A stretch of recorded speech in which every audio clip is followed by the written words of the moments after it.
So I want to just take you back to the beginning again of the vision, the passion, the knowledge of a business plan.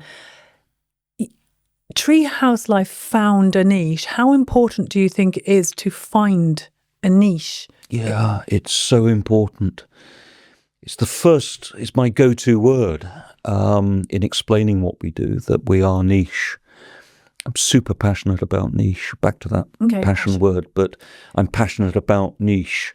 And so why are you passionate about niche? I love being niche. I love being different. I love being new. I love being unexpected. I love being perhaps a little bit disruptive. I love all of that. And I think... But how important is that for somebody who's coming into entrepreneurship to find a niche? I think that the two, entrepreneurship and niche, go hand in hand. Right, okay. Niche can, in some industries, become something that's everyday. Steve Jobs understood niche when he started out with Apple computers. It was a niche product. He didn't build very many products either, did he? No, but he was focused on niche, and I think, read the books, and I think he held on to that, and that became very unpopular with the business structure around him. They expelled him from the business. They took him out of his own business. Eventually brought him back. He went to Pixar, didn't he? And then he came back. Yeah. And they realised they couldn't exist without him. They needed his passion for niche. Niche can be popular. Niche can be big business. But I think what people recognise in niche is that you are holding something unique. And the way we've dealt with it in the business is that we have a design signature. And that's evolved. The way that we create now is pretty much the same as what we started with 25 years ago. I'm not beginning to compare us to Apple as a company, but they hold on to the same design signature of what they started with. Super successful with it. So I'm very affected by that and very understanding of what they've achieved. Their products hold a character, they hold a signature, and that's instantly recognizable. Many, many years ago, I think even before I started my business, I read a book. I think it was a guy called Michael Eisner. He was the CEO of Disney. Oh. And I love the whole story of Walt Disney and how he started his company. We might talk about that.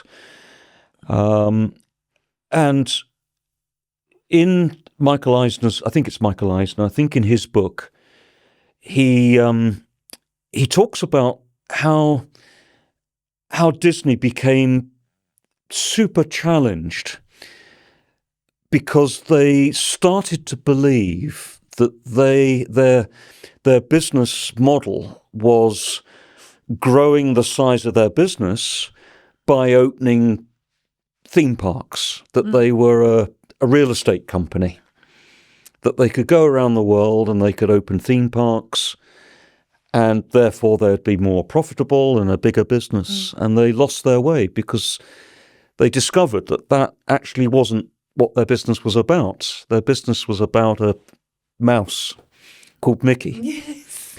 And the beautiful thing that is to all children worldwide, they remembered that was the magic. That was the reason that people go to a Disney park rather than any other adventure park. The magic of Disney is the cartoon character that Walt Disney created all those years ago. And it's hard to believe that he actually was a niche, because in my understanding of the Disney story, is that when he said he wanted to open a theme park, that you didn't charge for the rides, you just charged to go in. Charge for the experience. Once. Yeah. Everybody said it wouldn't work. So he, I mean, it's now very much the way you do it in any of the big theme parks, but at the time, he was very niche. And he had to persuade, didn't he have to persuade his investors or his shareholders that he was going to... Yeah. It's one of my biggest wishes that I could have been a fly on the wall in exactly that meeting. Can you imagine being Walt Disney and turning up to a meeting with your bank manager to this is what I'm going to do.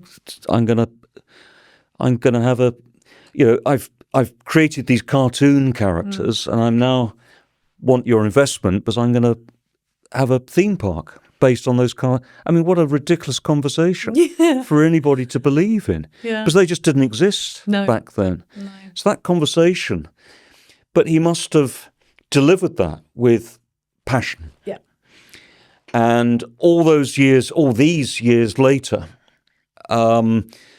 Disney have had to remember that it's that original passion that Walt had for those characters that is the magic ingredient. It's the niche. That's the thing that other adventure parks don't have, and that creates the magic. I mean, can you imagine?